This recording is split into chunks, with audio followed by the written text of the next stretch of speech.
So now we'll be doing one numerical problem related to the marginal opportunity cost and how it helps in determining the shape of PPC. So basically firstly you have to recall what you have learned till now. Okay. Now you should have the answers for those questions. First was what is PPC? PPC क्या होता है? What does the curve on that diagram indicates? Third, why it is downward sloping? Fourth, why is PPC concave? PPC concave क्यों होता है? And fifth one was why does MOC increases? So firstly, before starting this, you should have the answers of these 5 questions. Okay, and basically which is more important to us right now is the fourth and fifth one. Why is PPC concave and why does MOC increases? So why is PPC concave? PPC is concave because I have told you how you have to give the answer. The shape of any diagram is decided by its slope. ठीक है, diagram की shape उसकी slope decide करता है. Slope of PPC is MOC. Since MOC increases at every next level, PPC tend to become concave. इतना answer है why is PPC concave. Fifth was why is MOC increasing. ठीक है भाई, PPC अगर MOC की वजह से कॉनकेव है तो अब ये बता दो कि एमओसी इंक्रीज क्यों होता है. तो हमने उसका भी आंसर दिया था. MOC is what? MOC is the ratio of sacrifice of some units in good one to the ratio of gain in some units of good 2. The ratio of sacrifice to gain. Okay, so what it tells the change in the utilization of the resource between two goods when they are transferred from one good to another. क्या change होता है resources की utilisation में जब उनको एक good से दूसरे गुड में ट्रांसफर किया जाता है? तो वो बताता कौन है? MOC. Now question is why MOC increases. So this happens because of the fifth assumption of PPC. Okay, this happens because of the fifth assumption of PPC.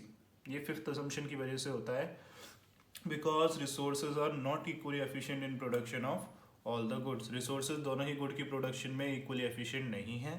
So whenever they are taken out of the efficient one, they will always give more sacrifice as compared to the gain. जब भी उसको efficient good के में से निकाल के not so efficient में लगाओगे तो क्या होगा? क्या होगा? वो इतना गेन नहीं दे पाएगा जितना उसकी सेक्रीफाइस. ठीक है. अब एक कॉमन क्वेरी क्या थी, जब हम पीपीसी बनाते हैं तो हमारा डायग्राम ऊपर से नीचे की तरफ जा रहा है, हम एफिशिएंट से नॉट सो एफिशिएंट पे जा रहे हैं. तो जैसे कुछ बच्चे पूछते हैं कि सर हम एफिशिएंट से नॉन एफिशिएंट की तरफ ही क्यों जा रहे हैं, नॉन एफिशिएंट से एफिशिएंट की तरफ क्यों नहीं जा रहे? तो उसके 2 कारण हैं. देखो, पहली बात तो ये कि हर रिसोर्स को सबसे पहले आइडेंटिफाई इसलिए किया जाता है कि उसका सबसे बेस्ट यूज़ क्या है ना. अगर प्लेन्स में लैंड था तो हमने देखा कि यार यहाँ पे एग्रीकल्चर बहुत अच्छे से हो सकती थी, यहाँ पे ये क्रॉप्स बहुत अच्छे से ग्रो हो सकती थी, तो उस लैंड को एज ए रिसोर्स ही तब माना गया जब वो सबसे एफिशिएंट यूज़ कर रहा था. लेकिन फिर हमको ये समझ में आया यार प्लेन्स में लिविंग पॉपुलेशन भी बहुत ज़्यादा है, तो इसी एग्रीकल्चर लैंड के ऊपर बिल्डिंग भी बनानी पड़ेगी. तो हमको उस एफिशिएंट एग्रीकल्चर से कहाँ जाना पड़ा? बिल्डिंग की तरफ भी जाना पड़ा. हुआ कि नहीं हुआ? तो रिसोर्सेज सबसे पहले नेचर में यूज़ तब आते हैं जब वो अपने एफिशिएंट के लिए जाने जाते हैं. आइडेंटिफाई रिसोर्स का तब होता है. भाई कोल का आइडेंटिफिकेशन किस लिए होगा? कोल माइन से क्यों निकाले जाएंगे? क्योंकि उसका जो पर्टिकुलर यूज़ है, उसका जो मोस्ट एफिशिएंट यूज़ है, पहले हम उसको उसमें डालें. ठीक है. फिर मान लो कि हमको कुछ और यूज़ भी उससे करना पड़े तो हमको उस दूसरी तरफ गुड की तरफ प्रोडक्शन की तरफ जाना पड़े. दूसरी बात, आप हमेशा एक बात याद रखना, जैसे कि अगर हम ऐसे पीपीसी बनाते हैं तो उसमें हम ये बोलते हैं कि भाई अगर आप इस एफिशिएंट से इसकी तरफ जा रहे हो तो क्या हो रहा है? कॉनकेव हो रहा है. लेकिन हमेशा याद रखना कि बोथ वेज वर्क करता है ना. यहाँ पे कोई सीक्वेंस या फिर ऑर्डर नहीं है कि आप हमेशा इस कॉम्बिनेशन, ये फर्स्ट है, ये सेकंड है, ये थर्ड है और ये लास्ट है, ऐसा कुछ नहीं होता. ये सिर्फ ऑल्टरनेटिव्स अवेलेबल है. आप इससे इस पे भी जा सकते हो, इससे इस पे भी जा सकते हो. ठीक है. बेसिकली है क्या, आप एफिशिएंट और इनएफिशिएंट के बीच का गैप फिल करते हो पीपीसी से. तो ये बोथ वेज वर्क करता है और यहाँ पे कोई सीक्वेंस ऑर्डर नहीं है. समझ बात को? अगर आप नॉन एफिशिएंट से एफिशिएंट की तरफ जाओगे तो इस तरीके से होगा, और एफिशिएंट से इस तरफ जाओगे तो ये होगा. हमने तो ये पीपीसी बनाया था क्योंकि हमने एक अजम्पशन बनाया था कि resources are not equally efficient, और हमने एक और अजम्पशन बताया रिसोर्सेज आर इफेक्टिवली यूज्ड. तो हमको उन अजम्पशंस की वजह से इस तरह से शो करना पड़ा. बाकी इसका कोई प्रोसीजर नहीं है, इसका कोई वर्किंग का एक वे नहीं है. आप इसको बोथ वेज वर्क कर सकते हो. लेकिन एक बात हमेशा याद रखना कि रिसोर्स की सबसे फर्स्ट आइडेंटिफिकेशन उनके मोस्ट एफिशिएंट यूज़ के लिए ही होती है. आपको सबसे पहले ला के इकोनॉमी में लाया जाएगा तो उसके लिए, जिसके काम के लिए, जिस चीज़ के लिए आप आइडेंटिफाई हो नेचर से, जिस चीज़ से आपकी पहचान है, जो आपका सबसे बेहतर काम है, ठीक है ना। So this is the numerical given to us. Question is saying is comment on the shape of PPC and the question has given up to this much. हमको सिर्फ इतना वैल्यू गिवन है, गुड एक्स और good Y की values given है, okay, good X good Y की values given है और हमसे बस इतना बोला गया है कि शेप ऑफ पीपीसी के ऊपर कमेंट करो, ठीक है। दोबारा देख लो, क्वेश्चन में इतना था, comment on the shape of PPC and only this much was given, the schedule which was having the values of good X and good Y. Now how we have started answering this question. तो मैंने सबसे पहले क्या लिखा है, because it is asking for what, shape. तो shape सुनते ही मेरे को दिमाग में आ गया कि भाई shape of any diagram is decided by it's slope. Question का सब्जेक्ट है कि भाई पीपीसी की शेप निकालो। तो शेप तो कैसे निकलती है किसी भी डायग्राम की, पीपीसी एक कर्व है, एक डायग्राम है, उसकी शेप कैसे निकलेगी, उसकी स्लोप से। फिर मैंने देखो क्या लिखा है, slope of PPC is MOC. अब पीपीसी की स्लोप क्या है, एमओसी। फिर एमओसी क्या है, MOC is the ratio of sacrifice in some units of one good to the gain of some units of other good। ये सेक्रीफाइस और gain की रेशियो है। एक गुड जिसमें सेक्रीफाइस हो रहा है वो न्यूमरेटर बनता है और एक गुड जिसमें गेन हो रहा है वो डिनोमिनेटर बनता है। This thing you have to remember every time. आपको इन दोनों शेड्यूल में, इस पूरे शेड्यूल में देखना है किस गुड में सेक्रीफाइस हो रहा है और किस गुड में हो रहा है गेन, ठीक है। तो जिस भी गुड में सेक्रीफाइस हो रहा है उस गुड को ही आप हमेशा न्यूमरेटर लेते हो, क्योंकि आपने देखा है पीपीसी में जैसे जैसे आप डाउनवर्ड स्लोप जाते हो तो वो हमेशा उस गुड को बता रहा है चेंज जिसमें सेक्रीफाइस हुआ है और उसके बजाय किसको वो सब्सटीट्यूट कर रहा है, उस गुड को जिसमें क्या हो रहा है, गेन। तो हमेशा सेक्रीफाइस ऊपर, गेन नीचे, ठीक है। तो दोनों डायग्राम, चाहे ए बी हो, चाहे सी डी हो, चाहे यहाँ पे एक्स और यहाँ पे वाई, हमेशा सेक्रीफाइस वाले गुड को ऊपर रखना है। जरूरी नहीं, अब ये नहीं सोचना कि हमेशा वाई ही होगा, कोई सा भी हो सकता है। सेक्रीफाइस को ऊपर रखना है, गेन को नीचे। अब देखो आंसर, इसके बाद फिर मैंने क्या किया, जो मेरे को शेड्यूल क्वेश्चन ने दिया था मैंने उसी टेबल को आगे बढ़ा दिया।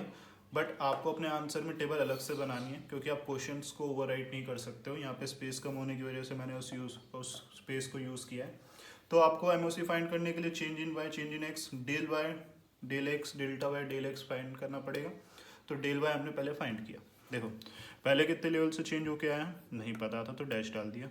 फिर इसके बीच में कितना चेंज हुआ, 20 यूनिट्स का। फिर 230 माइनस 200 30, फिर 200 माइनस 160 40 एंड 160 माइनस 160।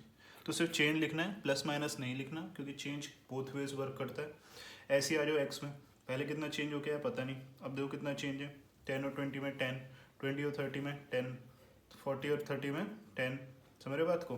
तो कितने का चेंज आ रहा है, 10 का। अब एमओसी कैसे निकालेंगे, एमओसी का फॉर्मूला आपको पता ही है, change in Y by change in X. First level पे डाल दो डैश, दूसरे पे 20/10 कितना हो जाएगा, 20/10 हो जाएगा 2, ठीक है। 30/10 कितना हो जाएगा 3, 40/10 4, 60/10 6। अब ये हमको टेबल दिख गई और अब हम उस टेबल को एनालाइज करेंगे। हम बोलेंगे because MOC keeps on increasing since. अब देखो इन दो स्टेप के बाद फर्स्ट पॉइंट तो ये, सेकंड ये, थर्ड ये हो गया, फोर्थ आपको टेबल बनानी है, फिफ्थ यहाँ लिख रहा हूँ मैं, सीक्वेंस वही होना चाहिए, ठीक है।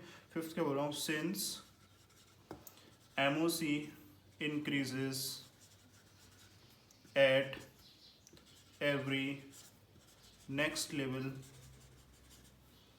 PPC becomes concave. क्योंकि हमने प्रूव कर दिया एमओसी क्या हो रहा है, हर नेक्स्ट लेवल पे बढ़ रहा है, साफ बढ़ रहा है, 2 3 4 6, एमओसी हर नेक्स्ट लेवल पे बढ़ रहा है, इसकी वजह से पीपीसी क्या हो गया, कॉनकेव। और आप एक छोटा सा यहाँ पे डायग्राम बना देंगे ऐसा, कॉनकेव पीपीसी का, ठीक है। डायग्राम्स बहुत ज़रूरी, मैंने आपसे बोला था कि हर मोड ऑफ प्रेजेंटेशन आपके आंसर में दिखना चाहिए, तब जाके आपको फुल मार्क्स मिलेंगे। तो इस तरीके से आपको आंसर लिखना है, ये स्टेप्स फॉलो करते हुए। So now we are having another question, okay. Now again it is saying comment on the shape of PPC and this much is given to us, okay, this much schedule has been given to us, this is the schedule and now we have to start. Again those lines will be common, by shape पूछिए तो shape is decided by slope, slope of PPC is MOC, MOC is this। और ये ध्यान में रखना, change in y change in x, इसको ध्यान में देख के किस में सेक्रीफाइस हो रहा है किस में गेन। अभी भी y में सेक्रीफाइस हो रहा है तो y न्यूमरेटर, x में गेन हो रहा है तो x डिनोमिनेटर, ठीक है। चलो अब चेंज इन y और चेंज इन x निकालते हैं। कितने, फर्स्ट लेवल पे हम डैश डैश डैश कर देंगे, ठीक है। सेकंड लेवल पे देखो 100 से 80 कितना चेंज आ गया, 20। 80 to 70 10, 70 to 65 5, and 65 to 63 2 units. इधर देखो क्या चेंज, इधर कांस्टेंट चेंज है 10 10 10 और 10। अब आप देखोगे यहाँ पे रेशियो पहले क्या है 20/10, 2 10/10, 1 5/10 means half, and 2/10 1/5 1/5। तो अब इस क्वेश्चन में क्या हो रहा है और पिछले क्वेश्चन में क्या डिफरेंस था? पिछले क्वेश्चन में एमओसी कंटिन्यूसली बढ़ती जा रही थी, इस क्वेश्चन में अपोजिट हो रहा है, इस क्वेश्चन में एमओसी कंटिन्यूसली गिरती जा रही है। तो अब फर्स्ट सेकंड थर्ड फोर्थ लिखने के बाद हम यहाँ पे फिफ्थ पॉइंट क्या लिखेंगे?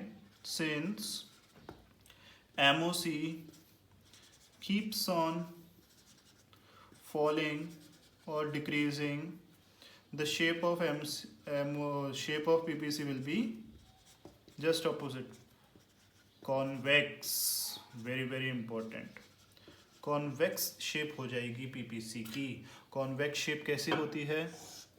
देखो convex shape होगी ऐसे, इसको कहते हैं कॉन्वेक्स शेप, ठीक है। कॉनकेव कैसी होती है? ऐसे, वो दोनों एक्सिस से जुड़ती है। कॉनकेव होती है ऐसे, ये दोनों एक्सिस से जुड़ती नहीं है, इसमें दोनों एक्सिस में गैप बना रहता है, ठीक है। ये कर्व के अंदर की तरफ आ गया, ओरिजिन की तरफ कर्व आ गया, लेकिन ये एक्सिस से कभी ज्वाइन नहीं होगी, ये इसका स्पेशल फीचर होता है। इस शेप के बारे में हम आगे पढ़ेंगे, जैसे पीपीसी ने हमको कॉनकेव के बारे में बहुत सारी चीज़ें बताई हैं, आगे कई सारे कॉन्सेप्ट आएंगे जो इसके बारे में हमको बहुत सारी चीज़ बताएंगे। लेकिन आपको कॉन्सेप्ट को फॉलो करना है।